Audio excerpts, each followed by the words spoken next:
यो शिवालय मन्दिर भर्खर नयाँ निर्माण भएको शिव मन्दिर होइन। अब यता खोलातिर यो अहिले जुन सिँढीहरू बनाइएको छ पहिले यस्तो थिएन। अहिले एकदम यहाँ विभिन्न ठाउँबाट विभिन्न दाताहरूले यहाँ त्यो डोनेसन अथवा मन्दिरको लागि उनीहरूले चन्दा दिएर त्यस बापत त्यसैले गर्दाखेरि यो यहाँबाट खोलासम्म जाने सिँढी अनि बस्ने फलैँचा यहाँ अहिले भएकोहरू फुलहरू बगैँचाहरू लगाइएको छ। अनि यसले गर्दा यो काली मन्दिरको सौन्दर्यता नि एकदम राम्रो बढेको छ। यहाँनिर आन्तरिक पर्यटकहरू पनि आउँछन्।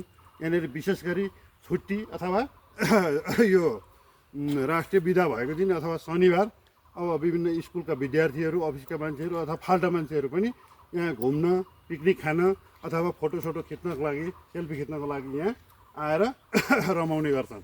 अब अहिले म अहिले तपाईँहरूलाई देखाइरहेको दृश्य चाहिँ के छ भने काली मन्दिरको छेउमा देउने खोला छ। त्यसमा यहाँबाट मन्दिरबाट पानी देउने खोलाको पानी ल्याउनको लागि त्यहाँ सिँढी बनाइएको छ। त्यो एकदम आधुनिक तरिकाले बनाइएको छ। यहाँ देख्न सक्नुहुन्छ। हेर्दा पनि अति राम्रो छ। म तपाईँहरूलाई देखाउँदैछु। यो जुन सिँढी हो यो भर्खरै निर्माण गरिएको हो। अब यो सिँढीहरू निर्माण गर्नुमा विभिन्न दाताहरूले यहाँ रकमहरू दिनुभएको छ। त्यसैलाई यो मन्दिर समितिले सही सदुपयोग गरेर यी विभिन्न खालको भौतिक निर्माणहरू गरिएका छन्। यो जुन देखिरहेको छ यो देउने खोला अहिले यति छ। यो पानी अलिक पछाडि सुक्छ अथवा बर्खामा यो पानी धेरै ठुलो बढेर आउँछ, यहाँसम्म आउँछ। कुनै बेला यो देउने खोलाले यो मन्दिरलाई क्षति पुर्याउन लागेको थियो, नाना लागेको थियो। त्यसैबाट त्यतिखेर यहाँ बाँधहरू ठुलो रकम खर्च गरेर बाँध बाँधिएको छ। बाँध यो जुन ढुङ्गाको बाँध बाँधिएको छ यसको कारणले गर्दा काली मन्दिर अहिलेसम्म जोगिएको छ, संरक्षण भएको छ काली मन्दिर। अहिले जुन यो देउने खोलाको तीरबाट यो ठाउँबाट म बोलिरहेको छु, यो ठाउँमा जहाँ म उभिएको छु यहाँसम्म पहिले यो जङ्गल थियो। त्यहाँबाट यो खोला हो त्यो पारी जुन देखिएको छ त्यो सिसोको रुखहरू भयो अथवा त्यो झाडी त्यहाँबाट बग्थ्यो। त्यहाँ एउटा ढुङ्गे धारा थियो। त्यो जुन धाराको अवशेष अहिले पनि देखिन्छ। त्यो धाराहरू त्यहाँ थियो। त्योभन्दा उताबाट खोला बग्थ्यो। यसले खोलाले कटान गर्दा गर्दा गर्दा लिएर अहिले आएर काली मन्दिरको छेउमा पुगिरहेछ यो देउने खोला। यसलाई अहिले बाँध बाँधेर यो मन्दिरको संरक्षण गरिएको छ। यो मन्दिरको संरक्षण पनि भएको छ। यसले गर्दा योभन्दा उतापट्टि योभन्दा उता 300-400 मिटर तलतिर सुकुम्बासी बस्ती बसेको छ।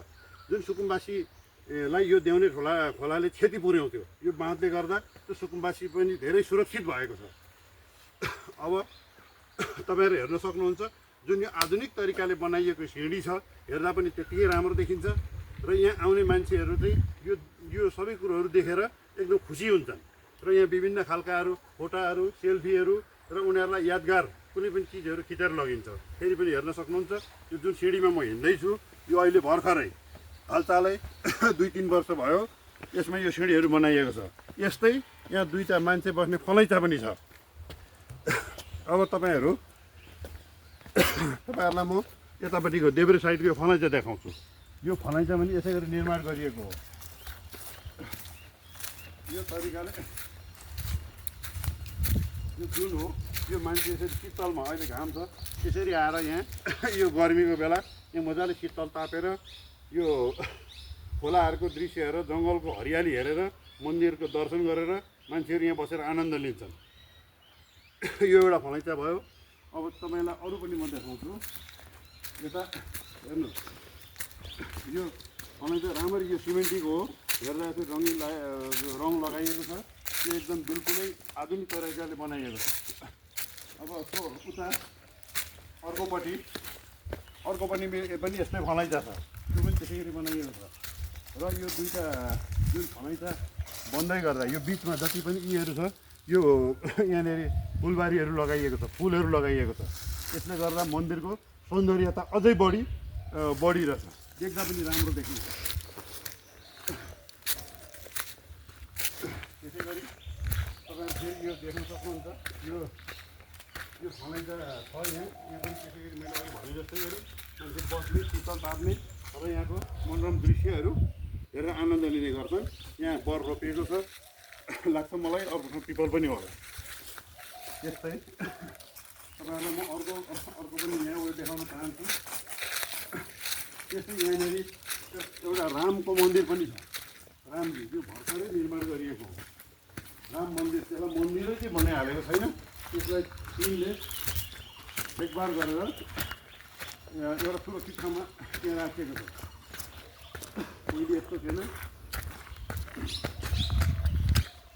रामको मूर्ति छ यो। राम यो भर्खरै यो शिव मन्दिर बनाउँदा अथवा त्यो माता मन्दिर बनाउँदाखेरि यो पनि बनाइएको हो। यहाँ अहिले पनि देख्न सक्नुहुन्छ भगवान् रामजीको यो मूर्ति छ। यहाँ हनुमानजी हुनुहुन्छ, हनुमान पनि राखिएको छ। यसरी हनुमानको छेउमा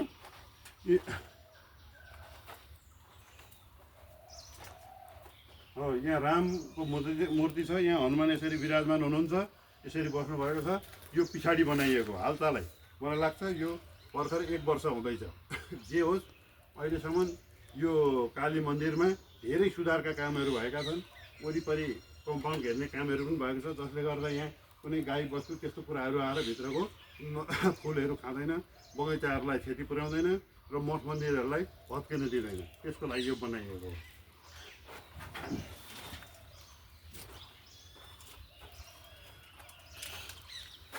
अब अहिले मैले यो भनिरहँदा यो काली मन्दिर पञ्चायतकालमा निर्माण भएको हो। यो 2022 सालमा तत्कालीन पञ्चायतकालमा पञ्चायत विकास प्रशिक्षण केन्द्रको नामले यो चिनिन्छ। प्रशिक्षण केन्द्र त्यतिखेर चाहिँ यो काली मन्दिरको निर्माण भएको हो। पञ्चायत विकास प्रशिक्षण केन्द्र त्यतिखेर भनिन्थ्यो। अहिले आएर यो हुँदाहुँदै यो स्थानीय विकास मन्त्रालय अन्तर्गत पर्थ्यो। अहिले आएर यो ग्रामीण विकास उयो पनि भयो। अहिले आएर पूर्वाञ्चलको एउटा तालिम केन्द्र हो। यो बौद्धल आइसके पछाडि यसको नाम परिवर्तन भएको छ। तर यो धेरै पुरानो मन्दिर हो काली मन्दिर।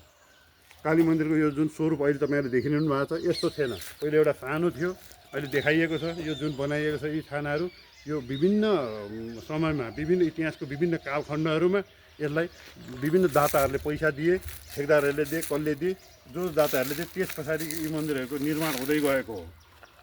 र मलाई लाग्छ यो हाम्रो ठाउँमा एकदमै राम्रो आन्तरिक पर्यटकको लागि यो एकदमै राम्रो ठाउँ हो। तपाईँहरूलाई पनि अब घुम्न आउन अथवा मन्दिरको दर्शन गर्न मन लाग्छ भने आउनुभयो भने त स्वागत छ। धन्यवाद।